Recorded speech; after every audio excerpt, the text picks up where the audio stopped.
차는 완전히 부서졌어? 보상금은 얼마나 나와? 당신 입원한 기간 동안 수입이 없으니까 최대한 많이 받아야 돼. 교통사고로 병원에 누운 그날, 아내는 몸은 괜찮아? 얼마나 다쳤어? 라는 걱정보다 돈이 우선이었습니다. 아빠 오지 마. 아빠는 돈 벌어야 하잖아. 졸업식 금방 끝나. 엄마만 있으면 돼.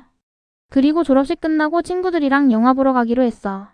큰딸은 졸업식 참석 대신에 일하러 가라고 했습니다. 26년 동안 새벽 5시에 나가 밤 8시에 들어오고 딸의 졸업식 한 번 서지 못하고 일요일마다 오토바이를 탔습니다. 가족을 위해 모든 것을 바쳤지만 돌아온 것은 무시와 돈 벌어오는 일이었습니다. 한 남자의 이야기 지금 바로 시작합니다. 경기도 수원시 외곽의 오래된 23평 아파트.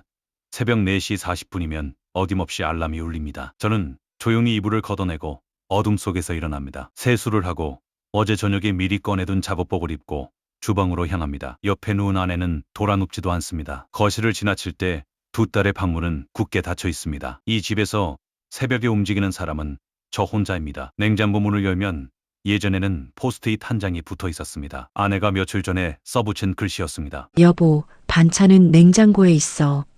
밥 먹고 가. 그 포스트잇이 고마웠습니다. 적어도 챙겨주려는 마음이라고 생각했기 때문입니다. 하지만 그 포스트잇조차 언젠가부터 사라졌습니다. 밥은 밥솥에 있고 반찬은 냉장고에 있고 저는 그냥 알아서 먹고 나가면 됩니다. 말 한마디 없이 눈 한번 마주치지 않은 채로 매일 아침이 그렇게 지나갔습니다. 저는 올해로 55세입니다. 29살에 결혼하여 두 딸을 낳고 지금까지 편의점, 냉동 탑차 배송기사로 일해왔습니다. 새벽 5시에 출발해서 오후 3시면 기본 루트는 끝납니다. 하지만 오후 3시에 집에 들어간 적은 거의 없습니다. 처음 배송일을 시작했을 때 자식을 다 키워낸 선배 기사님들은 휴가 주문이 들어와도 손을 내젓습니다. 나는 이제 돈보다 집에서 쉬는 게 낫더라. 자식들 다 시집 장가갔고 뭘 더 벌어 운동 가야 돼. 구기사가 수고 좀 해줘. 그 말이 부럽기도 하고 부럽지 않기도 했습니다. 선배님들은 이미 다 끝난 사람들이었습니다. 자식들 학원비 걱정도 아파트 대출 이자 걱정도 끝난 사람들이었습니다. 저는 아직 초등학교 6학년, 4학년짜리 딸이 둘이나 있는 가장이었으니까요. 차량 할부금이 월 38만 원, 주택담보대출 이자와 원금이 월 85만 원, 여기에 두 딸의 학원비와 생활비까지 더하면 기본 루트만으로는 절대로 채울 수 없는 숫자가 됩니다. 그래서 저는 휴가 주문이 들어오는 편의점을 하나씩 더 돌고 또 돌고 그렇게 오후 7시 반, 8시가 다 되어서야 아파트 주차장에 탑차를 세웁니다. 하루에 15시간 가까이 운전대를 잡고 있는 셈입니다. 집에 들어가면 딸들은 학원에 가고 없습니다. 아내는 안방에 있거나 소파에 누워 휴대폰을 들여다보고 있습니다. 저녁 식사는 알아서 차려 먹어야 합니다. 가끔 아내에게 말을 걸어봅니다. 밥 먹었어? 지금 애들 학원 픽업 가야 해. 먼저 먹어. 그게 전부입니다. 더 이어지는 말이 없습니다. 오늘 하루 어땠는지, 몸은 괜찮은지, 힘들지는 않은지 그런 말은 이 집에서 오가지 않습니다. 저는 혼자 냉장고를 열고 혼자 밥을 퍼서 혼자 먹습니다. 그게 저의 저녁입니다. 주말이면 마음이 조금 달라집니다. 딸들의 웃는 얼굴이라도 보고 싶고 아내와 맥주 한 캔이라도 나누고 싶어집니다. 평일 내내 가족 얼굴을 제대로 보지 못하고 사는 사람이니까요. 들뜬 마음으로 아내에게 말을 꺼냅니다. 우리 오늘 저녁에 삼겹살이라도 먹으러 나갈까? 딸들이랑 넷이서. 돈 나가잖아. 그냥 집에서 먹어. 아니 주말인데 삼겹살 먹는데 돈이 얼마나 든다고. 당신, 지금 물가가 얼마나 오른지 알아? 학원도 하나 더 보내야 되고, 삼겹살 먹고 싶으면 식육점에서 조금 사다가 당신 혼자 구워 먹어. 애들 오기 전에.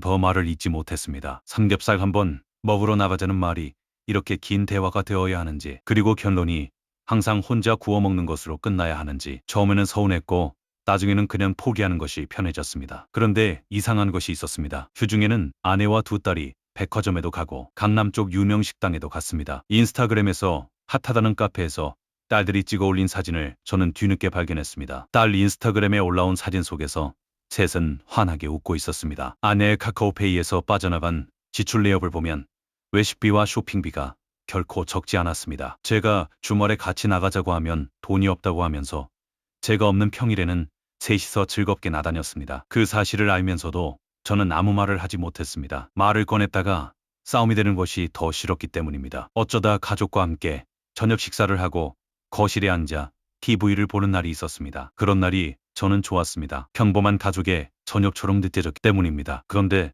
얼마 지나지 않아 아내가 말했습니다. 당신은 내일 일찍 출근해야 하니까 빨리 방에 들어가서 자. 마치 제가 거실에 있으면 안 되는 사람처럼 느껴졌습니다. 아내 말대로 안방에 들어가면 조금 전까지 아무 말도 없이 TV만 보던 거실에서 갑자기 세 모녀가 깔깔대며 웃는 소리가 들려왔습니다. 무슨 이야기인지는 들리지 않았습니다. 저는 안방에 혼자 누워 천장을 바라보다가 잠이 들었습니다. 그게 매일 밤이었습니다. 이 집에서 저의 자리가 어디인지 그 즈음부터 조금씩 의문이 생기기 시작했습니다. 하지만 그 의문을 오래 붙잡고 있을 여유가 없었습니다. 새벽 4시 40분 알람은 어김없이 울렸고 저는 어김없이 일어나야 했으니까요. 탑차 시동을 걸고 어두운 새벽길을 달리고 또 하루가 시작되었습니다. 딸들이 초등학교 고학년이 되면서 집안의 분위기가 조금씩 달라졌습니다. 유행이 바뀌었고 그 유행을 따라가는 데 드는 돈도 함께 늘어났습니다. 나이키 에어맥스, 뉴발란스 990, 노스페이스 패딩 신상. 큰딸이 원하는 것을 사주면 작은딸도 똑같이 요구했습니다. 아내는 그 요구들을 대신 전달하는 역할을 맡았습니다. 서아가 반 애들 다 가진 거래. 우리 애만 안 사주면 따돌림 받는다더라. 아빠 노스페이스 패딩 신상. 이거 우리 애들 다 입고 다녀요. 사주세요. 그럼 우리 주말에 다 같이 쇼핑하러 가자. 아빠도 같이 가고 싶은데. 아니, 뭐하러 다 같이 가. 당신은 주말에 피곤한데 쉬어야지. 내일 서아 데리고 내가 사올게. 당신은 돈만 많이 벌어와.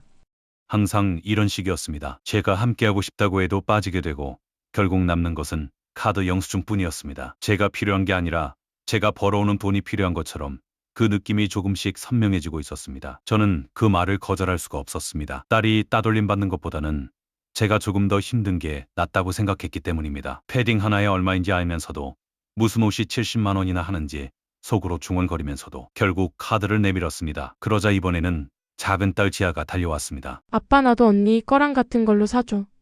지아 것도 사줘야 하나? 당신 돈 있어? 없어. 당신이 더 벌어와야지. 당신 주말에 쉬잖아. 오토바이 하나 사서 배달 대행해 보는 게 어때? 당신 오토바이 잘 타잖아. 부업으로 쏠쏠하다고 하던데.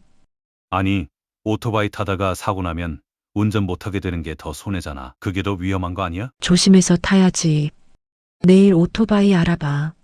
더 이상 반론이 통하지 않았습니다. 아내의 말이 끝나면 그것으로 결론이 났습니다. 그렇게 일요일이 사라졌습니다. 쉬는 날이라는 개념이 제 삶에서 조용히 지워졌습니다. 중고 오토바이를 한 대 샀습니다. 배달대행 앱을 깔고 일요일 아침부터 헬멧을 쓰고 나갔습니다. 비가 와도 날이 추워도 무릎이 쑤셔도 나갔습니다. 그렇게 주 7일이 되었습니다. 월요일부터 토요일은 탑차, 일요일은 오토바이, 쉬는 날이 없는 삶이 되었습니다. 그래도 괜찮다고 생각했습니다. 딸들이 풍족하게 지낼 수 있다면 그것으로 충분하다고 생각했습니다. 그 무렵 큰딸 서아의 초등학교 졸업식이 다가왔습니다. 저는 그날만큼은 꼭 함께 있고 싶었습니다. 딸의 졸업가운을 입은 모습, 담임 선생님께 졸업장을 받는 모습, 온 가족이 함께 웃으며 사진 한 장 찍는 모습, 그 장면이 자꾸 머릿속에 그려졌습니다. 하루 휴가를 내려고 아내에게 조심스럽게 말을 꺼냈습니다. 서아 졸업식 날 하루 쉬려고. 아버지가 돼서 가봐야지. 하루 쉬면 잔업수당이 얼마야?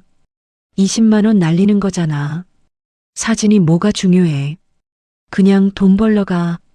아니, 사진도 찍고 서아 맛있는 것도 사주고 해야지. 이런 날 한 번씩은 같이 있어야 하는 거 아니야? 여보, 우리 사정 지금 빠듯해. 중학교 올라가면 돈 더 많이 들어. 하루라도 쉬면 안 돼. 아내 말에 막혀버린 저는 직접 딸에게 물어보기로 했습니다. 딸이 오고 싶다고 하면 그것으로 이유가 될 것 같았습니다. 서아야 아빠, 그날 졸업식장에 가서 같이 사진 찍고 같이 밥 먹고 싶은데 서아 생각은 어때? 아빠 오지 마. 아빠는 돈 벌어야 하잖아. 졸업식 금방 끝나. 엄마만 있으면 돼. 그리고 졸업식 끝나고 친구들이랑 영화 보러 가기로 했어. 아내가 오지 말라고 했을 때보다 딸의 그 말이 더 가슴 깊이 박혔습니다. 아빠 꼭 오세요. 하루 일 안 해도 괜찮아요. 그 한마디를 기다렸는데 딸의 입에서 나온 말은 정반대였습니다. 아, 이 아이도 내가 필요한 게 아니라 내가 벌어오는 돈이 필요한 거구나. 그 응어리가 가슴에 천천히 내려앉았습니다. 그날 저는 세련된 탑차를 몰면서 혼자 울었습니다. 운전대를 잡은 채로 아무도 없는 새벽길에서 소리 없이 흘렸습니다. 그 눈물이 무엇 때문인지 정확히 설명할 수 없었습니다. 서운함인지 외로움인지 아니면 그냥 지쳐서인지. 다만 한 가지는 분명했습니다. 이 가족 안에서 저의 자리는 아버지가 아니라 돈을 벌어오는 사람이라는 것이었습니다. 큰딸과 작은딸은 중학교, 고등학교를 거치는 내내 아버지와 함께한 졸업사진이 단 한 장도 없었습니다. 졸업식마다 탑차는 새벽에 출발했고 아버지의 자리는 언제나 비어 있었습니다. 큰딸이 대학교에 입학하던 해 아내는 당연하다는 듯이 말했습니다. 서아 학교 근처에 원룸 얻어줘야지. 교통비 생각하면 자취가 나아. 아니, 여자애 혼자 자취한다는 게 너무 위험하지 않아. 자취방 구할 돈은 있고. 없어. 그러니까 당신이 더 벌어와야지. 아니, 그게 말이 돼. 당신은 이제 일하러 가도 되잖아. 알바라도 할 수 있잖아. 내가 이 나이에 어디서 무슨 일을 하라는 거야? 지아도 아직 고등학교 졸업 못했는데. 안 돼. 난 지아 좋은 대학 보내야 해서 옆에서 잘 챙겨줘야 돼. 당신이 조금만 더 고생해.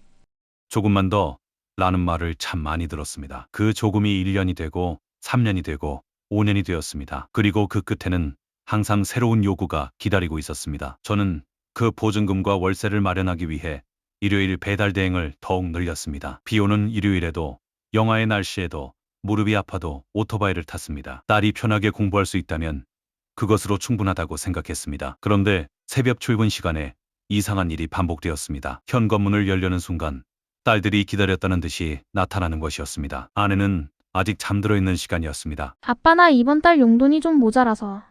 엄마한테는 말하지 마. 처음에는 10,000원이었습니다. 다음에는 30,000원, 그 다음에는 50,000원이었습니다. 아내에게는 비밀로 해달라는 조건이 항상 붙었습니다. 저는 매번 지갑을 열었습니다. 딸들이 부탁하는데 거절할 수가 없었습니다. 그것이 새벽마다 반복되었고 저는 그 사실을 아내에게 단 한 번도 말하지 않았습니다. 나중에 생각해보면 이상한 일이었습니다. 딸은 왜 엄마에게는 말하지 말라고 했을까요? 엄마가 주는 용돈으로는 부족했던 것인지 아니면 아내가 이미 알고 있으면서도 모른 척한 것인지 저는 지금도 정확히 알지 못합니다. 다만 그 새벽에 작은 비밀들이 쌓이면서 이 집에서 저는 점점 더 투명한 존재가 되어가고 있었습니다. 큰딸과 작은딸은 중학교, 고등학교를 거치는 내내 아버지와 함께한 졸업사진이 단 한 장도 없었습니다. 탑차는 항상 새벽에 출발했고 아버지의 자리는 언제나 비어 있었습니다. 그리고 저는 그것을 당연한 것처럼 받아들이며 살았습니다. 그게 가장의 역할이라고 스스로를 그렇게 설득하면서 큰딸 서아가 취직을 하고 얼마 지나지 않아 남자친구를 집에 데려오던 날이었습니다. 주말 저녁 오랜만에 온 가족이 거실에 모여 앉는 자리가 만들어졌습니다. 서아가 데려온 남자친구는 또래 직장인으로 차분하고 예의 바른 인상이었습니다. 저는 오랜만에 딸의 중요한 순간에 자리하게 된 것이 어색하면서도 기뻤습니다. 서아가 자기 남자친구를 소개하는 모습이 그토록 보고 싶었던 딸의 성장한 얼굴이었습니다. 어색한 인사가 오가고 아내가 차를 내오고 남자친구가 가져온 케이크를 함께 먹으면서 분위기가 조금씩 풀렸습니다. 서아가 남자친구 손을 꼭 쥐며 저를 바라보았습니다. 아빠 우리 진지하게 만나고 있어. 나중에 결혼도 생각하고 있고. 저는 고개를 끄덕이며 남자친구에게 이것저것 물었습니다. 직장이 어디인지, 부모님은 어떻게 되시는지, 둘이 언제부터 만났는지. 남자친구가 성실하게 대답하는 모습, 서아의 볼이 빨개지는 모습을 보면서 저는 마음 한켠이 따뜻해졌습니다. 이런 순간을 위해 버텨온 것이라는 생각이 들었습니다. 졸업식에 한 번도 서지 못했던 아버지가 딸의 남자친구를 처음 만나는 이 자리에는 있을 수 있었습니다. 그것만으로도 충분하다고 생각했습니다. 그때였습니다. 소파 한쪽에 조용히 앉아있던 작은 딸 지아가 불쑥 끼어들었습니다. 아빠 언니 결혼할 때 1억 보태준다고 했잖아. 그럼 나도 1억이야. 공평하게. 거실 분위기가 한순간에 굳었습니다. 남자친구가 당황한 듯 시선을 내리깔았고 서아는 동생을 흘겨보면서도 말을 낚지 않았습니다. 아내는 아무렇지도 않다는 듯 차를 홀짝이고 있었습니다. 아무도 지아에게 지금 이 자리에서 할 말이 아니야 라고 하지 않았습니다. 딸의 남자친구가 처음 집에 온 자리에서 아직 인사도 채 끝나지 않은 그 순간에 둘째가 꺼낸 첫 마디가 돈 이야기였습니다. 그리고 그 말이 너무도 자연스럽게 아무런 거리낌 없이 나왔다는 사실이 가슴 어딘가를 조용히 무너뜨렸습니다. 나는 이 집에서 아버지인가? 아니면 그냥 지갑인가? 그 생각이 처음으로 이렇게 또렷하게 들었습니다. 저는 그래, 나중에 얘기하자라는 말을 남기고 조용히 자리에서 일어나 주방으로 향했습니다. 물 한 잔을 따라 마시면서 창밖을 바라보았습니다. 어두운 아파트 단지 안에 가로등 불빛이 흔들리고 있었습니다. 남자친구가 돌아가고 서아도 자기 방으로 들어간 뒤 저는 아내에게 조용히 물었습니다. 당신 서아 결혼 비용 1억 무슨 이야기야? 나한테 아무 말 없었잖아. 결혼하면 둘 다 1억씩 보태주기로 했어. 아니, 나한테 아무런 상의도 없이 무슨 돈으로? 당신 2억 있어? 없어. 당신이 더 벌어와야지. 아니면 이 아파트 대출 받아서라도 해줘야지. 이미 다 해준다고 약속했어. 아니, 여기서 더 이상 어떻게 더 벌어? 나 지금 하루에 15시간씩 일하고 있잖아. 당신 모아둔 돈이 얼마야? 지금까지 내가 벌어다 준 돈이 다 어디로 간 거야? 모아둔 거 별로 없어? 생활비에 애들 학원비에 다 쓰다 보니까. 별로 없다니 얼마나 되는 건데. 내가 지금까지 새벽 5시부터 밤 8시까지 일했는데 일요일마다 오토바이까지 탔는데 그 돈이 다 어디로 갔어? 생활비로 다 썼다고? 그게 말이 돼? 아니, 당신이 얼마나 벌어준다고 그래. 다른 신랑들은 월 600씩 벌어다 준다는데 당신은 차량 유지비 기름값 빼고 실제 소득이 450만 원 뿐이잖아. 그 돈으로 내 식구 먹이고 입히고 학원 보내고 이만큼 살림 꾸려온 게 어딘데. 당신 고생하는 거 나도 알아. 근데 지금 물가가 얼마나 올랐는지 알아? 마트 가면 장바구니 하나에 얼마가 나오는지 당신은 알기나 해? 아파트 대출 받아서 해준다고 했다는 거잖아. 그럼 그 대출은 누가 갚아? 내가 갚는 거잖아. 지금도 대출이자 85만 원씩 나가는데 거기다 1억을 더 얹으면 그걸 언제 다 갚는단 말이야? 내가 죽을 때까지 탑차 몰아야 갚는 거 아니야? 그러니까 지금보다 더 벌어와야지. 당신 나이에 다른 사람들은 사업도 하고 투자도 하잖아. 맨날 탑차만 몰 거야? 그게 문제야. 당신도 나가서 일하면 되잖아. 왜 일 안 해? 애들 학교 보내고 나면 시간 있잖아. 나는 새벽부터 밤까지 일하는데 당신은 낮에 뭐 해? 내가 얼마나 바쁜데. 집안일이 얼마나 많은 줄 알아? 밥하고 빨래하고 청소하고 그게 다 노동이야. 아니, 그 시간에 동네 아줌마들이랑 카페 가서 수다 떠는 건 어떻게 설명할 거야? 내가 탑차 몰고 있는 낮에 당신 카카오페이 내역 내가 다 봤어. 카페 값이 한 달에 얼마야? 그게 무슨 문제야. 사람이 숨은 쉬고 살아야지. 나도 스트레스 받는다고. 나는 스트레스 없는 줄 알아?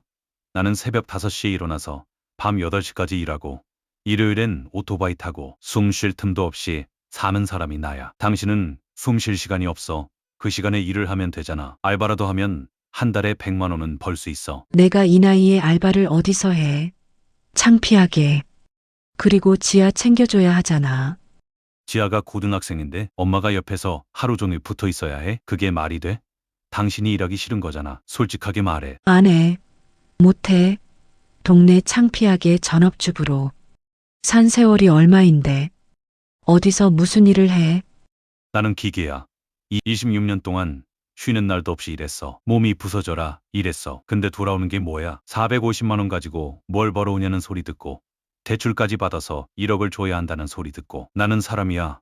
아니면 돈 뽑아내는 기계야? 말을 뱉고 나서 저는 스스로도 놀랐습니다. 한 번도 이렇게 말한 적이 없었습니다. 그런데 그날 밤은 달랐습니다. 무언가가 조금씩 무너지고 있었습니다. 거실에 침묵이 깔렸고 저는 안방으로 들어가 불을 껐습니다. 천장을 바라보면서 한 가지 생각만 맴돌았습니다. 지금까지 벌어다 준 돈이 다 어디로 갔을까? 별로 없다는 그 말이 쉽게 가라앉지 않았습니다. 대답할 의욕 자체가 사라졌기 때문이었습니다. 2억이라는 숫자가 머릿속에서 맴돌았습니다. 제가 탑차를 몰고 오토바이를 타며 모은 돈이 어디로 가는지도 모르는 상황에서 이미 없는 돈 2억을 약속해버린 아내의 말이 현실처럼 느껴지지 않았습니다. 그해 겨울은 유난히 눈이 많이 왔습니다. 1월 중순의 새벽, 평소와 다름없이 탑차를 몰던 저는 경기도 외곽 국도에서 눈 위에 숨어있던 블랙 아이스를 밟았습니다. 탑차가 순식간에 미끄러지며 가드레일을 들이받았고 저는 강한 충격에 의해 좌측 경골이 골절되는 부상을 입고 응급실로 이송되었습니다. 수술을 마치고 병실에 누웠을 때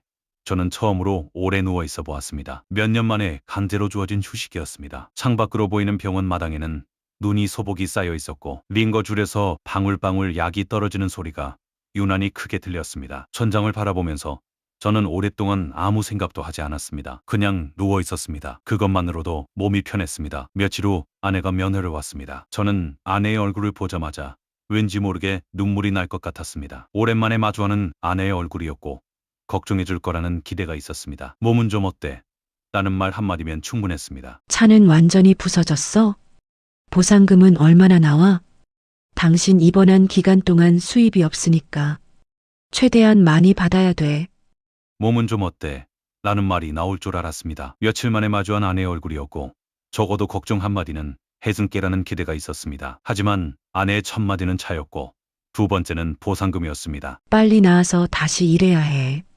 그 말을 남기고 아내는 병실을 나갔습니다. 딸들은 전화도 없었고 찾아오지도 않았습니다. 병실은 다시 조용해졌습니다. 링거줄에서 떨어지는 소리만 규칙적으로 들렸습니다. 그날 밤 저는 오래도록 잠을 이루지 못했습니다. 천장을 바라보면서 지나간 세월을 하나씩 떠올렸습니다. 졸업식에 한 번도 서지 못했던 아버지, 가족, 여행 한 번 함께 가지 못한 남편, 일요일마다 비 맞으며 오토바이를 탔던 그 수많은 밤들, 그리고 사고가 나서 누워있는 지금 처음 들은 말이 보상금 이야기라는 사실, 전화 한 통 없는 딸들, 링거줄에서 바물바물 떨어지는 소리와 함께 그 모든 것들이 귓속에서 천천히 맴돌았습니다. 억울하다는 생각보다는 허탈하다는 생각이 먼저 들었습니다. 오랜 세월 이렇게 살았구나. 그리고 앞으로도 이렇게 살아야 하는 건가. 그 생각이 병실 천장에 붙어서 떨어지지 않았습니다. 그때 불현듯 떠오른 것이 있었습니다. 대학교 시절이었습니다. 저는 경제학과에 입학하면서부터 세무사 시험을 목표로 삼았습니다. 숫자에 강했고 세법 공부가 적성에도 잘 맞았습니다. 4학년 때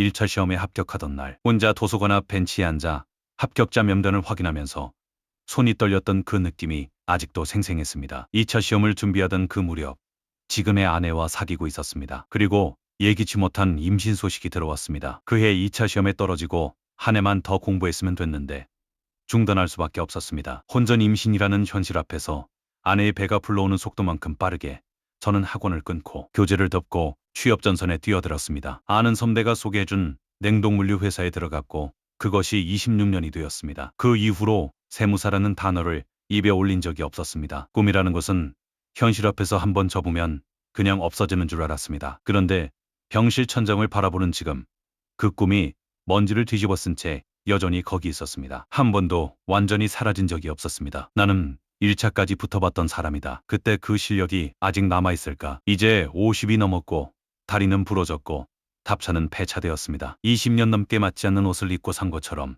몸도 마음도 한계에 도달해 있었습니다. 더 이상 이 일을 계속하는 것이 과연 옳은 것인지 처음으로 진지하게 의문이 들었습니다. 그리고 그 의문 끝에 오래전에 덮어두었던 그 교재가 떠올랐습니다. 퇴원 후 저는 아내에게 말을 꺼냈습니다. 병실에서 며칠을 누워있으면서 오래 생각한 끝에 내린 결론이었습니다. 더 이상 미룰 수 없다는 생각이 들었습니다. 이대로 탑차로 돌아가면 앞으로 10년도, 20년도 똑같이 반복될 것이 눈에 보였기 때문입니다. 나 1년만 공부해볼게. 세무사 공부. 예전에 1차까지 붙었었잖아. 가능성이 있는지 한번 보고 싶어. 아내는 잠시 저를 바라보다가 코웃음을 쳤습니다. 그 나이에 무슨 공부야?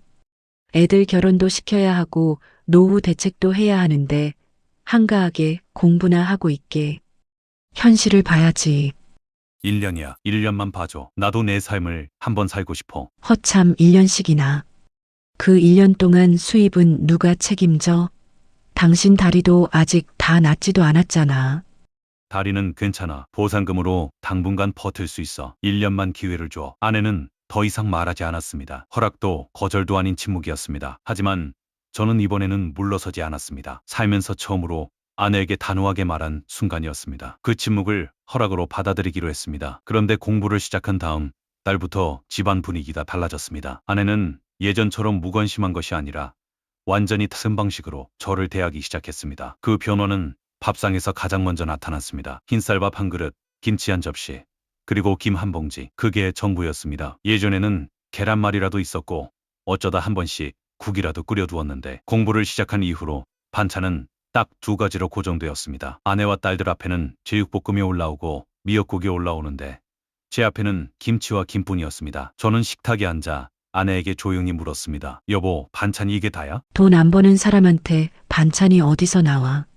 저는 숟가락을 내려놓았습니다. 그 말의 의미가 무엇인지 너무도 분명하게 알 수 있었습니다. 이건 반찬 이야기가 아니었습니다. 돈을 벌지 않으면 이 집에서 인간 대접을 받을 수 없다는 선언이었습니다. 그 다음 날도 밥상은 같았습니다. 저는 김치와 김으로 밥을 먹으면서 아무 말도 하지 않았습니다. 말을 해봤자 달라질 것이 없다는 것을 알았기 때문입니다. 공부를 제대로 하려면 조용한 환경이 필요했습니다. 집에서는 아내의 시선이 느껴지고 TV 소리가 거실을 가득 채우고 도무지 집중이 되지 않았습니다. 저는 조심스럽게 아내에게 독서실 이야기를 꺼냈습니다. 공부하려면 독서실이라도 다녀야 할 것 같은데 한 달에 얼마 안 해. 아내는 피식하고 웃었습니다. 독서실은 무슨 시립도서관 있잖아. 거기 열람실 공짜야. 거기가 도서관 열람실은 자리도 없고 사람도 많아서 집중이 안 돼. 그럼 일찍 가서 자리 잡으면 되잖아. 돈 쓸 생각부터 하지 말고. 피식하고 웃는 아내의 표정을 보면서 저는 더 말하지 못했습니다. 틀린 말이 아니었기 때문입니다. 그렇게 다음 날부터 버스를 타고 도서관 열람실에 자리를 잡았습니다. 개관 시간보다 30분 일찍 가서 줄을 서야 자리를 잡을 수 있었습니다. 예전에는 새벽에 탑차를 몰았고 이제는 새벽에 도서관 앞에서 줄을 서고 있었습니다. 하루 종일 공부를 하다 보면 점심을 먹어야 했습니다. 커피 한 잔도 마시고 싶었습니다. 저는 아내에게 하루 점심값이라도 달라고 말을 꺼냈습니다. 밥값 좀 줘. 도서관 있는 동안 점심은 먹어야 하니까. 집에서 먹고 가면 되잖아. 아침 먹고 나가면 점심 때까지 배고프잖아. 그럼 도시락 싸가든가. 돈이 어딨어. 오랜 세월 새벽 5시에 일어나 탑차를 몰았던 사람이 이제는 점심값 하나 당당하게 달라고 하지 못하는 상황이 되어 있었습니다. 교통비 몇천 원도 복사비 몇백 원도 전부 눈치를 봐야 했습니다. 결국 저는 아침을 2그릇 먹고 나가는 방법과 가장 저렴한 삼각김밥으로 해결해야만 했습니다. 담배 한 개비가 그나마 유일한 위안이었습니다. 도서관 앞 흡연구역에서 담배 한 개비를 피우면서 잠깐 숨을 돌렸습니다. 그런데 어느 날 아내가 그것마저 건드렸습니다. 공부한다는 사람이 담배는 왜 피워? 그 돈도 아까워. 당신한테는 사치야. 끊어. 담배는 내가 유일하게 쉬는 시간이야. 핑계 대지 마. 의지가 없는 거잖아. 공부도 담배도 다 의지 문제야. 속으로 피식 웃었습니다. 오랜 세월 새벽 5시에 일어나 탑차를 몰면서도 뭐하나 사치 부린 적 없는 사람이 담배 한 개비가 사치라는 소리를 듣고 있었습니다. 의지 문제라는 말도 웃겼습니다. 오랜 세월 버텨온 사람한테 의지 타령이라니. 공부가 깊어질수록 돈이 필요했습니다. 세무사 시험은 혼자 책만 봐서 될 수 있는 시험이 아니었습니다. 최신 개정 세법을 반영한 교재를 사야 했고 복잡한 회계 문제를 풀기 위해서는 인터넷 강의라도 수강해야 했습니다. 저는 조심스럽게 아내에게 이야기를 꺼냈습니다. 교재 몇 권 사야 하는데 세법이 매년 개정되니까 헌책으로는 안 돼. 인강이라도 들어야 할 것 같아. 학원은 비싸니까 인강으로만 할게. 돈 없어. 요즘 생활비도 빠듯한 거 알잖아. 교재 2-3권에 인강 한 과목이야. 몇십만 원이야? 몇십만 원이 어딨어. 지금 생활비도 빠듯한데.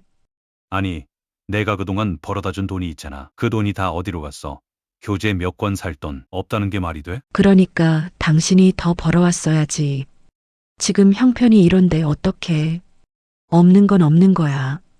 돈을 벌어오는 사람은 저였지만 언제부터인가 통장 관리는 완전히 아내의 영역이 되어 있었습니다. 얼마가 있는지 어디로 나가는지 저는 정확히 알지 못했습니다. 생활비가 빠듯하다면 빠듯한 것이겠거니 그냥 믿었습니다. 그 믿음이 결혼 생활 이후 이어졌습니다. 그런데 그날 처음으로 그 믿음이 흔들렸습니다. 생활비가 정말 빠듯한 것인지 아니면 다른 이유가 있는 것인지 그 의문이 가슴 한쪽에 조용히 자리를 잡았습니다. 그날 이후 저는 도서관에서 돌아오는 버스 안에서 자주 생각에 잠겼습니다. 교재 몇 권 살 돈도 없다는 집에서 도대체 돈이 어디로 가고 있는 것인지. 아내의 카카오페이 지출 내역이 머릿속에 어른거렸습니다. 백화점, 강남식당, 카페, 그 돈은 어디서 나온 것인지. 생활비가 빠듯하다는 말을 그냥 믿었습니다. 오랜 세월 동안 그냥 믿었습니다. 그리고 그 믿음이 얼마나 순진한 것이었는지를 저는 아직 알지 못하고 있었습니다. 그런 어느 저녁이었습니다. 저녁을 먹고 난 후 저는 음식물 쓰레기를 버리러 현관을 나섰습니다. 아파트 1층 분리수거장까지 다녀오는데 채 3분도 걸리지 않는 일이었습니다. 그런데 쓰레기 봉투를 들고 내려가다가 택배 박스도 버려야 돼서 다시 집으로 올라왔습니다. 현관문을 열고 거실 소파로 돌아왔을 때였습니다. 아내는 잠깐 화장실에 들어가 있었고 소파 위에 아내의 휴대폰이 화면이 켜진 채 놓여 있었습니다. 화면에는 카카오톡 알림이 떠 있었습니다. 발신자는 처남이었습니다. 잠금 화면 위로 미리 보기 문자가 그대로 보였습니다. 누나 이번에 전세금 2천만 원 보태준 거 고마워. 덕분에 이사 잘했어.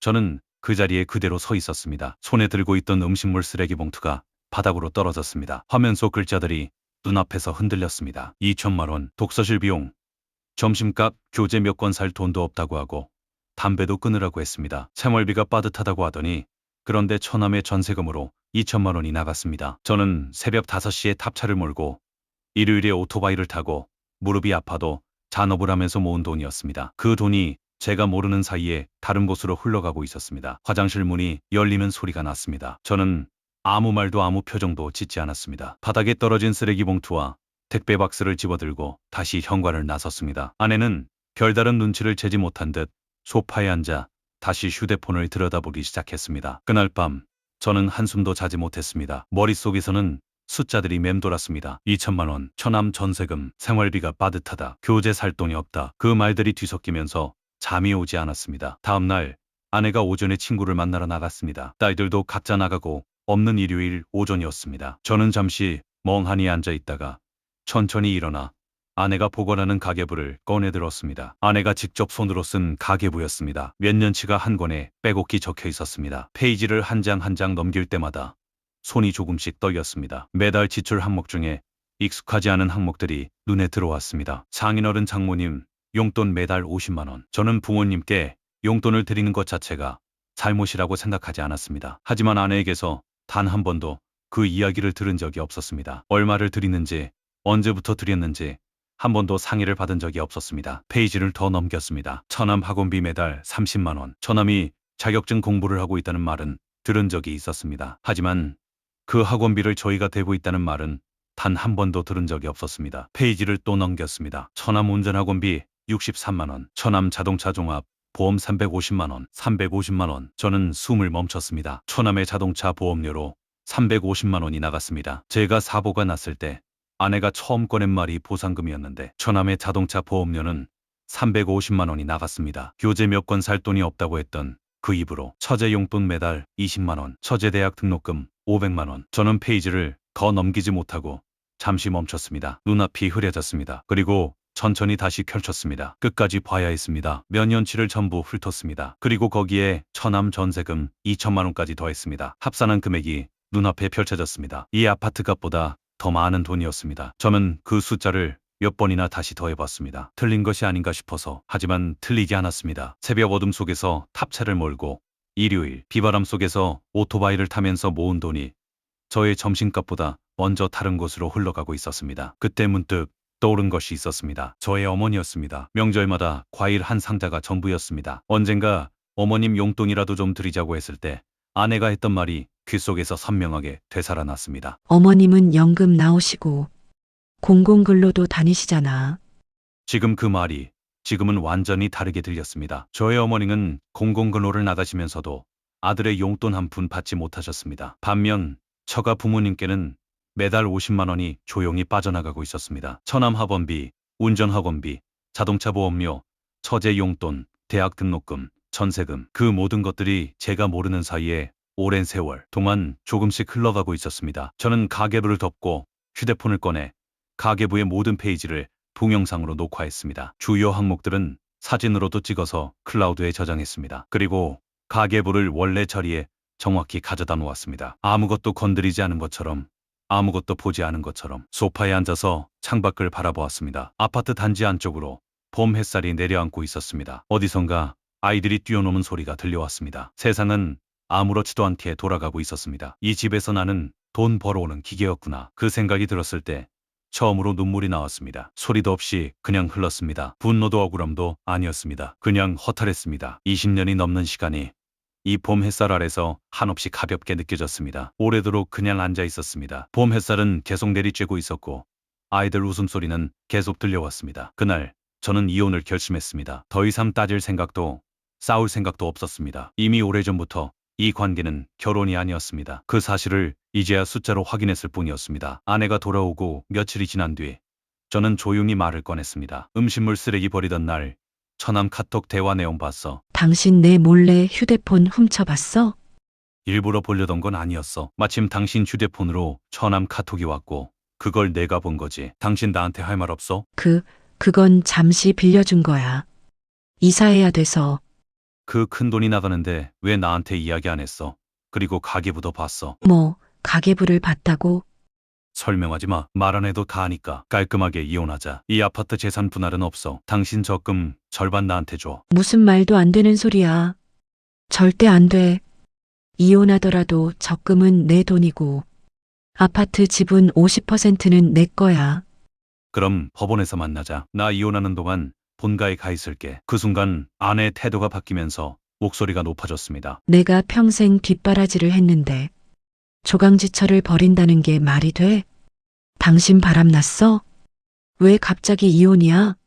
몰라성으로 바람 같은 거 없어. 그냥 끝내고 싶어. 더 이상 이 관계를 유지할 이유를 모르겠어. 아내는 디오도를 강하게 주장했습니다. 20년 넘게 살림을 하고 아이들을 키웠으니 재산 분할에서 자신의 몫이 충분히 있어야 한다고 했습니다. 하지만 저는 이미 준비가 되어 있었습니다. 저는 변호사를 만났습니다. 가계부 동영상과 캡처본을 제출했습니다. 처가에 흘러간 돈의 내역, 처남 전세금, 운전학원비, 종합보험, 처제 등록금, 장모님 용돈, 합산 금액과 함께 변호사 앞에 펼쳐놓았습니다. 변호사가 자료를 살펴보더니 말했습니다. 아내 측의 기여도 주장보다 부당 유출 금액이 훨씬 큽니다. 길게 끌면 오히려 아내 쪽이 불리합니다. 이건 혼인 파탄 사유로 위 자료 청구도 가능합니다. 저는 길게 끌고 싶지 않았습니다. 한때 사랑했던 사람이었으니까요. 어차피 지나간 돈을 다 돌려받겠다는 생각도 없었습니다. 단지 이 관계를 빠르고 깔끔하게 끝내고 싶었습니다. 아파트는 제 단독 명의였는데 저의 어머니가 무리해서 마련해 주신 집이었습니다. 아내 돈은 10원 한 장 안 들어갔습니다. 대출금도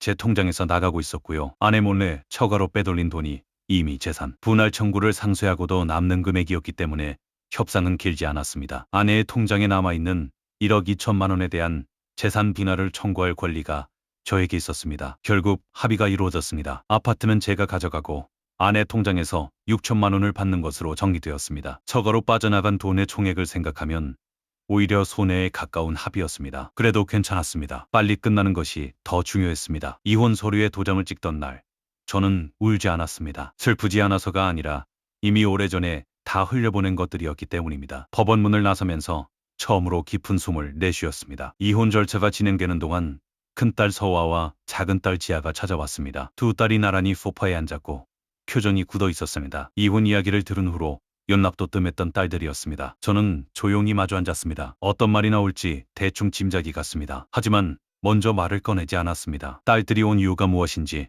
끝까지 들어보고 싶었습니다. 큰딸 서아가 먼저 입을 열었습니다. 아빠 나 결혼할 때 신랑 측에 1억 해간다고 했어. 아빠가 지원 좀 해줘야 하는 거 아니야? 미안한데 못 해줄 것 같아. 딸들의 표정이 굳었습니다. 작은 딸 지아가 빠르게 끼어들었습니다. 아니, 왜요? 언니 결혼인데 못 해준다는 게 말이 돼요? 지금 형편이 그래. 아빠도 새로 시작해야 하는 상황이고 새로 시작이요? 공부한다는 거요? 그게 더 말이 안 되는 거 아니에요? 지금 아빠 나이에 아빠가 도대체 우리한테 뭘 해줬어요? 주말에 같이 놀이공원 간 적 있어요? 영화 같이 본 적 있어요? 고민 들어준 적 있어요? 그것도 하나 없으면서 돈도 못 해준다고요? 거실 안이 조용해졌습니다. 저는 잠시 눈을 감았습니다. 그 말이 가슴에 박혔습니다. 아프지 않다면 거짓말이었습니다. 하지만 그냥 넘어갈 수 없었습니다. 저는 천천히 눈을 뜨고 입을 열었습니다. 목소리는 낮고 담담했습니다. 놀이공원 가자고 한 적 있었는데 언제요? 너희 초등학교 때 주말에 에버랜드 가자고 했지. 그때 엄마가 뭐라고 했는지 기억 안 나? 돈 든다고 했어. 그 돈으로 학원 보내는 게 낫다고 했지. 나는 그래도 가고 싶다고 했어. 너희들도 가고 싶다고 하기를 기다렸는데 너희들은 아빠는 돈만 벌어오면 된다고 했어. 그 말 기억해? 영화도 마찬가지야. 내가 같이 보자고 하면 아빠 내일 일찍 출근해야 하잖아. 일찍 자. 영화는 엄마랑 같이 보러 갈게. 맛있는 거 먹게. 아빠는 돈만 주면 돼. 이 소리 들었어. 아빠가 들어갈 자리가 없었어. 너희 셋이 똘똘 뭉쳐 있으면 아빠는 그냥 안방에 들어가야 했으니까. 거실에 같이 앉아 있으려고 해도 내일 일찍 출근해야 하니까 일찍 자라는 소리 들었어. 일본 여행 갈 때는 아빠는 돈 벌어오면 된다고 했고. 고민, 서아 너 남자친구랑 처음 사귈 때 힘들다고 했었지. 아빠한테 얘기해봐. 했을 때 뭐라고 했어? 아빠는 알 것 없다고 했잖아. 그날 저녁에 서아 방문 앞에서 한참을 서 있었어. 노크할까 말까? 근데 엄마가 먼저 들어가 버렸고 나는 그냥 돌아섰지. 들어가고 싶었어. 딸이 힘들다는데 아버지가 한마디라도 해주고 싶었어. 근데 엄마가 막았고 나는 그냥 방으로 들어갔어. 서아가 시선을 내리깔았습니다. 저는 이번에는 작은 딸 쪽을 바라보았습니다. 지아 너도 기억하지?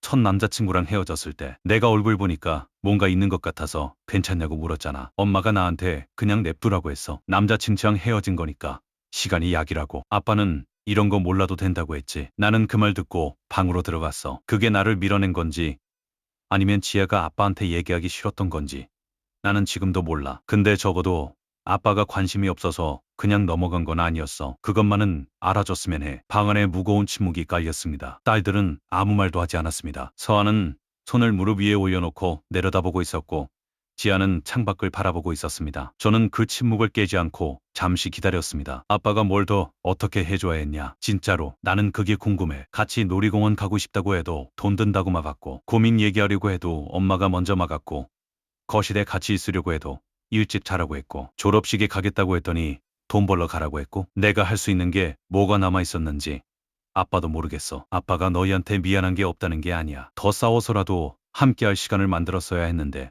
그러지 못한 건 아빠 잘못이기도 해. 졸업식 날 탑차 안에서 혼자 울었던 거 너희는 몰랐겠지. 그날 아빠가 얼마나 가고 싶었는지도. 근데 오늘 이 자리에서 아빠가 해준 게 없다는 말은 아빠는 받아들이기 어려워. 다시 침묵이 흘렀습니다. 저는 천천히 자리에서 일어났습니다. 결혼 지원금은 못 해준다. 이건 편하지 않아. 아빠도 이제 아빠 인생을 살아야 하니까. 밥은 먹고 갈래? 순간 큰딸의 눈빛이 달라졌습니다. 아니, 그냥 갈래. 돈 못 해주면 이제 다신 아빠 보러 안 와. 그래도 괜찮아? 저는 두 딸을 가만히 바라보았습니다. 예전에 저라면 그 말에 흔들렸을 것입니다. 제발 가지 말라고. 아빠가 어떻게든 해볼게. 그런 말이 나왔을 것입니다. 하지만 그날은 달랐습니다. 너희가 보러 오기 싫고 전화하기 싫으면 안 해도 돼. 강요하지 않을게. 이제 그만 가거라. 딸들은 대답하지 않았습니다. 서아가 먼저 일어났고 지아가 뒤따랐습니다. 저는 주방으로 들어가 주전자에 물을 올렸습니다. 등 뒤로 현관문이 열렸다 닫히는 소리가 들렸습니다. 저는 끓는 물소리를 들으면서 창밖을 바라보았습니다. 아파트 단지 안으로 저녁 어스름이 내려앉고 있었습니다. 딸들이 나간 자리가 허전하지 않다면 거짓말이었습니다. 가슴 한쪽이 먹먹했습니다. 하지만 흔들리지는 않았습니다. 아빠는 돈만 벌어오면 돼.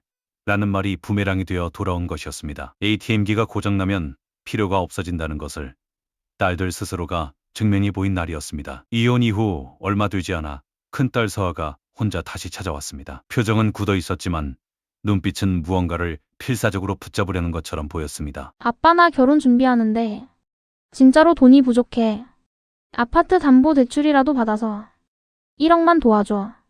그 정도는 해줄 수 있잖아. 저는 딸을 바라보았는데 어릴 때 졸업식에 가지 못했던 그 딸이 이제 결혼을 앞두고 있었습니다. 마음 한구석이 아프지 않다면 거짓말이었습니다. 하지만 대답은 정해져 있었습니다. 못 해준다. 왜요? 아파트 있잖아요. 담보만 잡으면 되잖아요. 아빠도 이제 아빠 인생을 살아야 해. 세무사 시험 준비도 해야 하고 앞으로 개업 자금도 필요하고 그 아파트는 아빠도 후야. 아빠가 우리한테 해준 게 뭐가 있다고요? 졸업식도 한 번 못 왔으면서. 서아의 아빠가 졸업식에 한 번도 못 간 거 너도 알잖아. 그날도 아빠는 가고 싶었어. 근데 돈 번다고 가지 말라고 했잖아. 사진이 뭐가 중요하냐고 했잖아. 그 말 지금도 기억해. 아빠는 그날 탑차 안에서 혼자 울었어. 운전하면서 서아가 말을 잃었습니다. 아빠가 너한테 해준 게 없는 게 아니야. 아빠가 너한테 해줄 수 있는 자리 자체가 없었던 거야. 그 차이는 알아줬으면 해. 1억은 못 해줘. 이번 변하지 않아. 근데 서아야, 아빠가 너 결혼하는 거 축하하고 싶지 않은 게 아니야. 그것만은 알아줘. 서아는 아무 말도 하지 않고 일어났습니다. 현관문 앞에서 잠깐 멈췄습니다. 뒤를 돌아보지는 않았습니다. 그리고 문이 닫혔습니다. 저는 오랫동안 그 문을 바라보았습니다. 닫힌 문 너머로 딸의 발소리가 멀어지는 것이 느껴졌습니다. 그 뒷모습이 졸업식 날 사진 속 빈자리처럼 가슴 어딘가에 조용히 남았습니다. 며칠 후 휴대폰이 울렸는데 아내였습니다. 이혼 후 처음으로 걸려온 전화였습니다. 저는 잠시 화면을 바라보다가 받았습니다. 나야 있잖아. 서아 결혼 준비하는데 생각보다 비용이 너무 많이 들어. 예식장이랑 혼수하다 보니까 내 돈만으로는 부족해. 1억 아니 5천만 원만 보태줄 수 없어? 애 아빠잖아. 딸 결혼인데. 저는 잠시 아무 말도 하지 않았습니다. 창밖을 바라보면서 천천히 숨을 고른 후 입을 열었습니다. 처남한테 전화해봐. 갑자기 처남은 왜? 처남 전세금으로 2천만 원 나갔잖아. 그거 돌려달라고 해. 그리고 처지한테도 전화해봐. 대학 등록금 500만 원 냈잖아. 장인어른 장모님한테도 말씀드려봐. 이번에 외손주 결혼한다고 좀 보태달라고. 지금까지 매달 50만 원씩 받으셨으니까 그 정도는 해주실 수 있잖아. 그게 무슨 소리야? 그건 또 다른 문제잖아. 다른 문제가 아니야. 내 돈으로 처남 운전학원비 63만 원 내줬고 자동차 종합보험 350만 원 내줬고 처제 등록금 500만 원 내줬어. 그 돈이 다 어디서 나온 줄 알아? 내가 새벽 5시에 탑차 몰고 일요일에 오토바이 타면서 번 돈이야. 그 돈 받은 사람들한테 이번엔 당신이 손 벌려봐. 그 사람들이 무슨 돈이 있다고. 처남은 이제 막 자리 잡는 중이고 처제는 아직 취직도 못했잖아. 그래서 내한테 달라는 거야? 이혼까지 했는데 지금도 나한테 돈을 요구하는 거야? 그래도 서아 아버지잖아. 딸 결혼인데 모른 척 할 수 있어? 아버지로서 해줘야 하는 거 아니야? 그 말을 들으면서 저는 속으로 피식 웃었습니다. 졸업식 날에는 돈 벌러 가라고 했으면서 이제 와서 아버지로서 해줘야 한다는 말이 나왔습니다. 아버지라는 말이 필요할 때만 꺼내지는 것이 아내의 방식이었습니다. 아버지로서 해줘야 한다는 말, 이제 와서 하는 거야.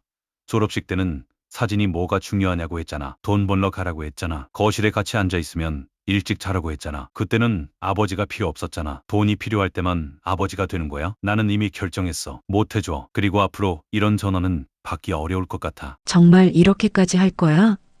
딸 결혼인데. 두고 봐.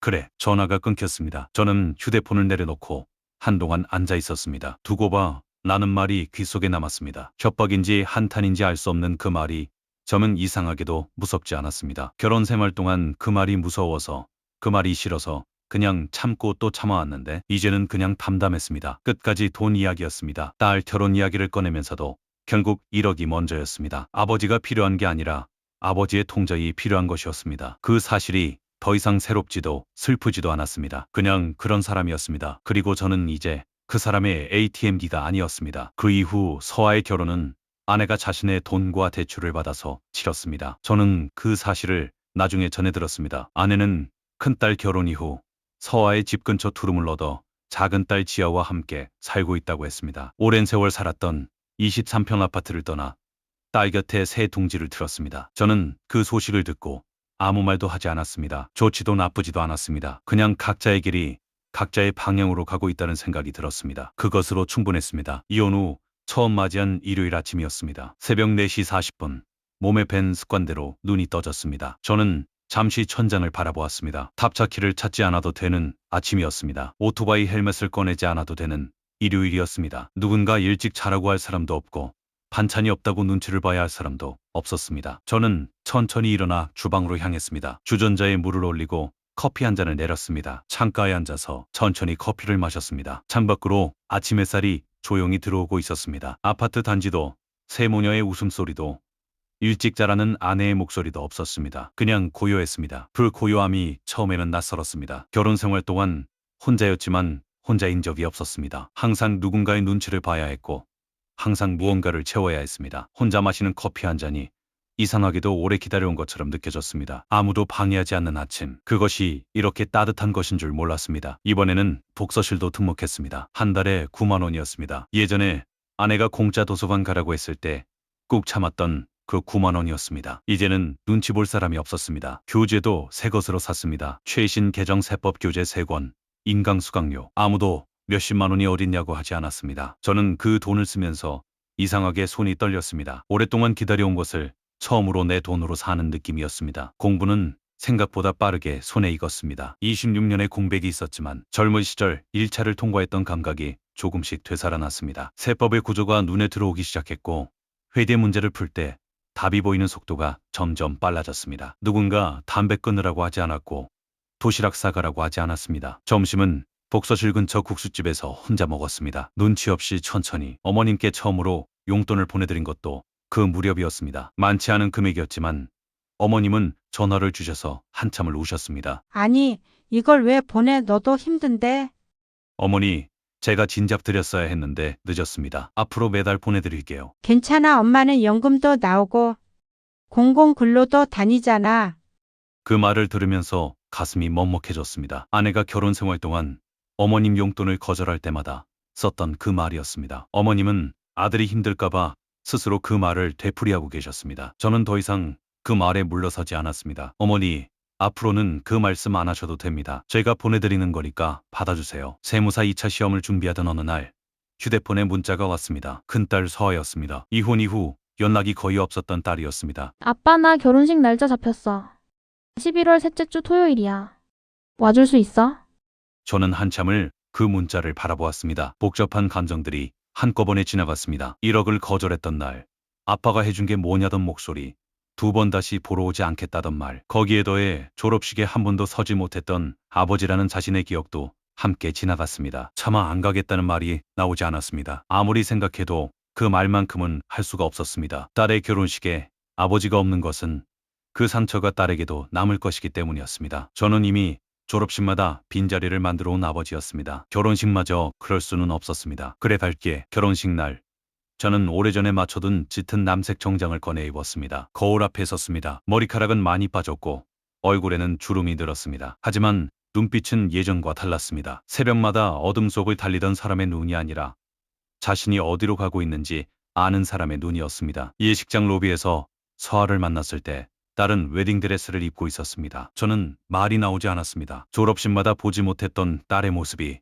이렇게 한꺼번에 밀려오는 것 같았습니다. 서아가 먼저 다가왔습니다. 아무 말도 하지 않고 제 팔을 살짝 잡았습니다. 저는 딸의 손을 바라보았습니다. 결혼 축하한다. 행복하게 잘 살아라. 서아는 아무 말도 하지 않았습니다. 그냥 고개를 끄덕였습니다. 그것으로 충치했습니다. 버질로드를 함께 걸을 때 저는 딸의 손을 잡고 천천히 걸었습니다. 초등학교 졸업식도, 중학교 졸업식도, 고등학교 졸업식도 서지 못했던 아버지가 이 자리에만큼은 있었습니다. 늦었지만 여기 있었습니다. 신랑에게 딸의 손을 넘기던 순간 눈물이 나오려는 것을 애써 참았습니다. 아직도 가슴 어딘가에는 그 말이 남아 있었습니다. 아빠는 돈만 벌어오면 돼. 졸업식 날 아침 탑차 안에서 혼자 울었던 그 기억도 남아 있었습니다. 그 상처가 완전히 아문 것은 아니었습니다. 어쩌면 평생 완전히 아물지 않을 수도 있었습니다. 하지만 저는 이 자리에 서 있었습니다. 딸의 결혼식장에 아버지로서 그것으로 충분하다고 생각했습니다. 버진로드를 걷고 나서 식이 끝난 뒤였습니다. 피로 연장 한쪽 복도에서 서아가 혼자 잠깐 자리를 비운 틈이었습니다. 저는 서아에게 조용히 다가갔습니다. 웨딩드레스를 입은 딸이 화장을 고치다가 저를 보고 멈췄습니다. 아빠 왜? 잠깐만 아무도 없지. 서아가 주변을 한번 둘러보았습니다. 복도에는 우리 둘뿐이었습니다. 저는 안주머니에서 흰 봉투 하나를 꺼냈습니다. 두툼한 봉투였습니다. 이거 받아. 아빠 이게 뭐야? 열어보지 말고 그냥 가방에 넣어둬. 나중에 봐. 서아가 봉투를 받아들더니 무게를 느꼈는지 눈이 조금 커졌습니다. 아빠 이거 얼마야? 1,000만 원이야. 엄마한테는 말하지 마. 신랑한테도 말 안 해도 돼. 이건 너 비상금이야. 살다 보면 꼭 필요한 순간이 있어. 그때 써. 결혼하고 나면 내 맘대로 쓸 수 있는 돈 한 푼 없는 게 얼마나 서러운지 아빠는 알거든. 그 말을 하면서 저는 피식 웃었습니다. 새벽마다 딸들이 기다렸다가 아내 몰래 용돈을 달라고 했던 그 시절이 떠올랐습니다. 이번에는 제가 먼저 아내 몰래 딸에게 쥐어주는 것이었습니다. 그 돈이 결코 작은 돈이 아니라는 것을 저는 알았습니다. 하지만 딸이 살면서 숨통이 트이는 순간에 쓸 수 있는 돈 하나쯤은 있어야 한다고 생각했습니다. 제가 결혼 생활 동안 단 한 번도 가져보지 못했던 그것이었습니다. 아빠 근데 1억은 못 해준다고 했잖아. 이건 왜? 1억은 못 해줘. 그건 변하지 않아. 근데 이건 달라. 결혼 축하 축의금이고 너의 비상금이야. 아빠. 울지마. 화장 지워진다. 서아가 웃으면서 눈물을 닦았습니다. 저는 그 모습을 바라보면서 오래 기억하고 싶었습니다. 웨딩드레스를 입고 웃는 딸의 얼굴을, 졸업식마다 보지 못했던 그 얼굴을. 늦었지만 오늘만큼은 여기 있었습니다. 아빠 고마워 진짜로. 행복하게 잘 살아. 그것만 해줘. 서아가 잠깐 머뭇거리다가 저를 꼭 안았습니다. 웨딩드레스 자락이 복도 바닥에 살짝 끌렸습니다. 저는 딸의 등을 가만히 두드렸습니다. 말이 필요 없었습니다. 아빠 오지마 라고 했던 그 아이가 지금은 제 품 안에 있었습니다. 그것으로 충분했습니다. 아니, 충분하고도 남았습니다. 피로 연장 쪽에서 신랑이 서아를 찾는 소리가 들렸습니다. 저는 먼저 손을 놓았습니다. 가봐, 신랑 기다린다. 서아가 웨딩드레스 자락을 살짝 들고 피로 연장 쪽으로 걸어갔습니다. 저는 그 뒷모습을 끝까지 바라보았습니다. 졸업식 사진 한 장 없는 아버지가 결혼식 버진로드는 함께 걸었습니다. 그리고 아무도 모르는 봉투 하나를 딸의 가방에 넣어주었습니다. 이것이 제가 할 수 있는 마지막 아버지의 방식이었습니다. 결혼식이 끝나갈 무렵이었습니다. 하객들이 하나둘 자리를 떠나고 예식장 홀이 조용해지기 시작했습니다. 사진작가가 마지막 가족 사진을 찍자고 했습니다. 신부 가족분들 모여주시겠어요? 가족 사진 한 장 찍겠습니다. 그 말에 저는 잠시 멈췄습니다. 가족 사진, 내 식구가 함께 찍는 사진. 결혼 생활 동안 단 한 번도 없었던 일이었습니다. 가족 여행도 없었고 외식 사진도 없었고 명절 사진도 변변치 않았습니다. 넷이 나란히 서서 찍은 사진이 기억 속에 단 한 장도 떠오르지 않았습니다. 서아가 저를 바라보았습니다. 그리고 아내를 바라보았습니다. 아내도 잠시 저와 눈이 마주쳤습니다. 이혼한 부부가 딸의 결혼식장에서 나란히 서야 하는 순간이었습니다. 어색했습니다. 서로 아무 말도 하지 않았습니다. 그때 작은 딸 지아가 말했습니다. 그냥 찍자, 오늘 하루만이잖아. 그 말이 오히려 마음을 편하게 해주었습니다. 오늘 하루만 맞는 말이었습니다. 오늘 이 자리는 서아의 날이었습니다. 저와 아내의 감정이 끼어든 자리가 아니었습니다. 저는 천천히 걸어가 서아 옆에 섰습니다. 아내가 반대편에 섰고 지아가 아내 옆에 붙었습니다. 웨딩드레스를 입은 서아를 가운데 두고 네 식구가 처음으로 나란히 섰습니다. 네, 좋습니다. 다들 자연스럽게 웃어주세요. 하나, 둘, 셋. 셔터가 눌리는 순간 저는 눈을 카메라에 고정한 채 속으로 생각했습니다. 26년을 살았는데 이게 처음이자 마지막 가족 사진이 되는구나. 신혼 때도 딸들이 태어났을 때도 명절에도 졸업식에도 없었던 내 식구 사진이 딸의 결혼식 날에야 처음으로 찍히고 있었습니다. 그것도 이미 남남이 된 부부가 나란히 서서 찰칵 셔터 소리가 예식장 홀에 조용히 울렸습니다. 그 소리가 유난히 길게 느껴졌습니다. 잘 나왔어요. 확인해 보시겠어요? 저는 화면 속 사진을 바라보았습니다. 웨딩드레스를 입은 서아, 그 옆에 짙은 남색 정장을 입은 저 반대편에 한복 입은 아내, 그리고 지아, 네 식구가 나란히 서 있었습니다. 서아는 환하게 웃고 있었고 지아도 어색하게나마 웃고 있었습니다. 아내는 눈가가 붉어져 있었고 저는 눈물이 맺힌 채로 입꼬리를 올리고 있었습니다. 이 사진이 우리 가족의 처음이자 마지막 사진이었습니다. 그 사실이 슬프기도 했고 이상하게 마음이 놓이기도 했습니다. 적어도 이 한 장만큼은 남았으니까요. 서아가 나중에 이 사진을 꺼내볼 날이 있을 것이었습니다. 그때 이 사진 속에 아버지가 있었습니다. 그것으로 충분했습니다. 서아가 화면을 들여다보다가 말했습니다. 우리 가족 사진 처음이지? 아무도 대답하지 않았습니다. 대신 지아가 작게 웃었고 아내는 고개를 돌렸습니다. 저는 서아를 바라보며 조용히 고개를 끄덕였습니다. 처음이야. 나중에 이 사진 다들 한 장씩 가져. 서아의 그 말이 가슴 깊은 곳을 건드렸습니다. 딸은 알고 있었던 것입니다. 이것이 마지막이라는 것을. 그래서 한 장씩 나눠 가지라고 한 것이었습니다. 흩어진 가족이 각자의 자리에서 이 사진 한 장씩을 들고 살아가는 것. 그것이 우리 가족의 방식이 될 것이었습니다. 저는 더 이상 말을 잇지 못하고 고개를 끄덕였습니다. 결혼식이 끝나고 하객들이 빠져나간 예식장 로비에서였습니다. 서아와 신랑이 사진 촬영을 하러 자리를 비운 사이 아내가 저쪽에서 걸어왔습니다. 이혼 후 처음으로 가까이 마주서는 자리였습니다. 아내는 예전보다 조금 수척해 보였습니다. 저도 딱히 할 말이 없었고 아내도 처음에는 말을 꺼내지 못했습니다. 잠시 어색한 침묵이 흘렀습니다. 잠깐 얘기 좀 할 수 있어? 그래 우리는 예식장 한쪽 구석 벤치에 나란히 앉았습니다. 서아의 웨딩 부케 향기가 멀리서 희미하게 풍겨왔습니다. 나 지금 자동차 부품 회사 다니고 있어. 3교대야. 저는 잠시 아내를 바라보았습니다. 결혼 생활 동안 일하러 가면 된다고 해도 이 나이에 어딜 가냐고 했던 사람이었습니다. 알바도 안 된다고 했던 사람이었습니다. 언제부터? 이혼하고 나서 투룸 월세에 생활비까지 하려니까 어쩔 수 없더라고. 근데 당신 3교대가 이렇게 힘든 줄 몰랐어. 새벽 교대 끝나고 집에 오면 다리가 후들거려. 몸이 너무 힘들어. 저는 아무 말도 하지 않았습니다. 할 말이 없어서가 아니라 그 말이 어떤 무게를 가진 것인지 알았기 때문입니다. 새벽 5시에 탑차를 몰고 오후 8시에 집에 들어오면 아무도 수고했다는 말 한마디 하지 않았습니다. 일요일에 오토바이를 타고 들어오면 다음 주 배달 스케줄 이야기부터 나왔습니다. 그 결혼 생활 동안 지금 아내의 입에서 힘들다는 말로 나오고 있었습니다. 그리고 지아 때문에도 너무 힘들어. 내가 공장 돌고 들어오면 제일 먼저 하는 말이 뭔 줄 알아? 수고했어, 엄마. 집안 청소해놓고 밥 차려놨어. 가 아니야. 친구 만나러 가야 하는데 돈 좀 더 줘. 이 말이야. 내가 3교대 뛰고 들어온 첫마디가 그 말이라고. 그냥 엄마 힘들겠다. 한마디도 없어. 저는 가만히 듣고 있었습니다. 그 말이 어디선가 들어본 말 같았습니다. 아주 오래전부터 들어온 말이었습니다. 다만 말하는 사람이 달라졌을 뿐이었습니다. 그것뿐인 줄 알아? 알바라도 해서 보태면 어떠냐고 했더니 친구들은 다 노는데 자기만 알바하기 싫다는 거야. 그러면서 하는 말이 뭔 줄 알아? 엄마, 나 이번에 친구들이랑 오사카 가기로 했어. 항공권이랑 숙박비 좀 내줘. 이거야. 내가 3교대 뛰면서 허리 부러지게 일하는데 딸은 오사카 가겠다고 손 벌리는 거야. 얼마 달라고 했어? 70만 원. 근데 그게 끝이 아니야. 거기서 쓸 용돈도 따로 달라는 거야. 옷도 사야 하고, 맛있는 것도 먹어야 한다고. 그러면서 엄마 친구들 다 부모가 해준다고 하더라고. 그래서 줬어? 못 준다고 했지. 그랬더니 표정이 싹 굳어서는 방에 들어가 버리더라. 문도 쾅 닫고, 그 다음 날도 말도 안 하고, 밥도 자기 혼자 사 먹고, 저는 그 말을 들으면서 묘한 감정이 들었습니다. 측은하기도 했고 쓴웃음이 나오기도 했습니다. 제가 결혼 생활 동안 살았던 집의 모습이 이제는 아내가 살고 있는 집에서 그대로 반복되고 있었습니다. 돈을 가져다 주는 사람이 바뀌었을 뿐 구조는 똑같았습니다. 근데 있잖아. 그것보다 더 기가 막힌 말을 들었어. 또 뭐래? 내가 지아한테 알바라도 좀 해보라고 했거든. 용돈도 보태고, 엄마도 좀 도와주면서.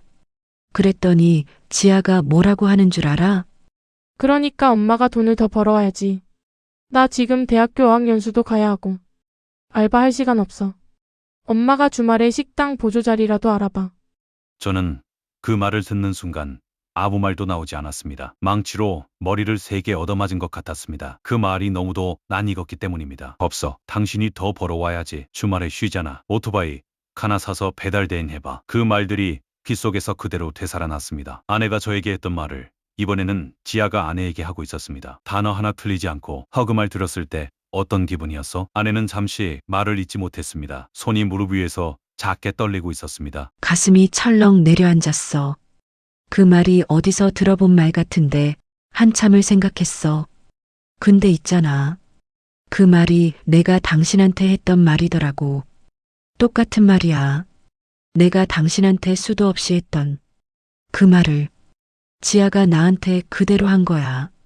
잠시 침묵이 흘렀습니다. 저는 아무 말도 하지 않았습니다. 할 말이 없어서가 아니었습니다. 그 침묵이 어떤 말보다 더 많은 것을 담고 있었기 때문입니다. 자식은 부모를 보고 배운다고 했습니다. 지아는 엄마가 아빠에게 하는 말을 보고 자랐습니다. 돈을 벌어오는 사람에게 더 벌어오라고 하는 것, 일하는 사람에게 더 일하라고 하는 것, 그것이 이 집에서 결혼 생활 동안 반복된 방식이었습니다. 그리고 그 방식이 이제는 아내에게 돌아오고 있었습니다. 저는 그것이 통쾌하지 않았습니다. 그냥 씁쓸했습니다. 나 솔직히 말할게. 이러고 사는 게 너무 비참해. 내 친구들은 주말에 신랑이랑 드라이브 가고 맛집 탐방하고 제주도 여행 다녀왔다고 사진 올리고. 근데 나는 뭐야? 공장에서 3교대 뛰고 집에 들어오면 딸한테 돈 달라는 소리 듣고 주말엔 몸이 너무 아파서 하루 종일 누워있고. 이게 내 인생이야? 이게 뭐야 진짜. 당신이랑 살 때는 그래도 주말에 어디라도 나가고 싶으면 나갈 수 있었잖아. 지금은 나갈 돈도 없고 나갈 기운도 없어. 친구 만나서 밥이라도 한번 먹으려면 그 돈도 아까워서 못 쓰겠고. 이게 사는 거야? 저는 그 말을 들으면서 잠시 아내를 바라보았습니다. 아내가 친구들과 백화점 가고 강남 식당 가던 날들이 떠올랐습니다. 그때 저는 주말에 삼겹살 한번 먹자고 했다가 혼자 구워 먹으라는 소리를 들었습니다. 아내가 비참하다고 느끼는 지금의 삶이 사실은 그때 제가 살던 삶과 크게 다르지 않다는 것을 아내는 이제야 알고 있는 것 같았습니다. 저는 그 말을 입 밖에 내지 않았습니다. 굳이 꺼낼 필요가 없었습니다. 아내 스스로가 이미 알고 있었으니까요. 나 너무 힘들어. 살림만 하다가 갑자기 3교대 공장 일을 하려니까 몸이 버텨지질 않아. 지아는 도움이 안 되지. 몸은 힘들지. 당신이랑 살 때는 몰랐는데 막상 혼자 살아보니까 우리 다시 합치면 안 될까? 내가 잘할게. 진짜로. 당신한테 너무했던 거 알아. 이제는 달라질 수 있어. 나도 일해봤으니까 이제는 당신 힘든 거 알잖아. 우리 다시 시작하면 안 돼? 저는 한동안 아무 말도 하지 않았습니다. 예식장 유리창 너머로 늦가을 햇살이 비스듬히 들어오고 있었습니다. 서아가 신랑 손을 잡고 환하게 웃는 모습이 저 멀리서 보였습니다. 여러 감정이 한꺼번에 지나갔습니다. 불쌍하다는 생각도 들었습니다. 결혼 생활 동안 함께 산 사람이었으니까요. 한때는 사랑했던 사람이었으니까요. 하지만 그 감정이 지나가고 나면 남는 것이 무엇인지 저는 알고 있었습니다. 병실에서 처음 들은 말이 보상금이었습니다. 공부를 시작했을 때 밥상에 올라온 것이 김치와 김이었습니다. 교재 살 돈도 없다던 통장에서 처남 전세금 2천만 원이 나갔습니다. 그 기억들이 연기처럼 피어올랐다가 천천히 사라졌습니다. 아내가 힘들다는 것은 압니다. 하지만 그것이 다시 합칠 이유가 될 수는 없었습니다. 힘든 거 알아. 3교대가 얼마나 힘든지 나도 알고. 근데 나는 그 힘든 걸 당신과 결혼 생활 동안 혼자 버텼어. 그때 당신은 옆에 없었잖아. 그러니까 내가 잘못했다는 거잖아. 내가 빌게. 여보, 빈다고 해서 되돌아갈 수 있는 건 아니야. 잘못을 알게 된 것과 다시 시작하는 건 다른 문제야. 그럼 어떡하라고. 나 정말 힘들다고. 당신이 힘든 건 당신이 해결해야 해. 나도 혼자서 해결했어. 당신도 할 수 있어. 아내는 더 말을 잇지 못했습니다. 저도 더 이상 할 말이 없었습니다. 잔인하게 들릴 수도 있다는 걸 알았습니다. 하지만 거짓으로 다시 합치는 것이 아내에게도 저에게도 더 잔인한 일이었습니다. 저는 자리에서 일어났습니다. 저와 결혼식 다 끝났어. 잘 살아. 여보, 한 번만 다시 생각해줘. 제발 내가 불쌍하지도 않아.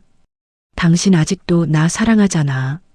맞아. 나 당신 사랑했지. 과거였지만 나 힘들 때 나한테 좀 잘해줬으면 얼마나 좋았어. 우리 가정 깨진 건 당신 때문이야. 적어도 난 그렇게 생각해. 서아 결혼식 다 잘 되더. 잘 살아. 밖으로 나오니 늦가을 바람이 차갑게 불었습니다. 저는 잠시 그 자리에 서서 하늘을 바라보았습니다. 지아가 아내에게 했던 그 말이 아직 머릿속에 맴돌고 있었습니다. 그러니까 엄마가 돈을 더 벌어와야지. 결혼 생활 동안 아내가 저에게 했던 그 말이었습니다. 돌고 돌아 제자리로 돌아온 것이었습니다. 씁쓸하다는 생각과 함께 한편으로는 이상하게 마음이 가벼워지는 것도 느꼈습니다. 제가 잘못 산 것이 아니었다는 것을 이제는 압니다. 다만 너무 오래 참았을 뿐이었습니다. 저는 코트깃을 세우고 주차장 쪽으로 걸었습니다. 서아의 결혼식이 끝났습니다. 그리고 저의 새로운 하루가 또 시작되고 있었습니다. 3년 공부 끝에 세무사 최종 합격 통보를 받은 날, 저는 혼자 동네 국밥집에 들어갔습니다. 평일 오전이라 가게 안에는 사람이 많지 않았습니다. 돼지국밥 한 그릇을 시키고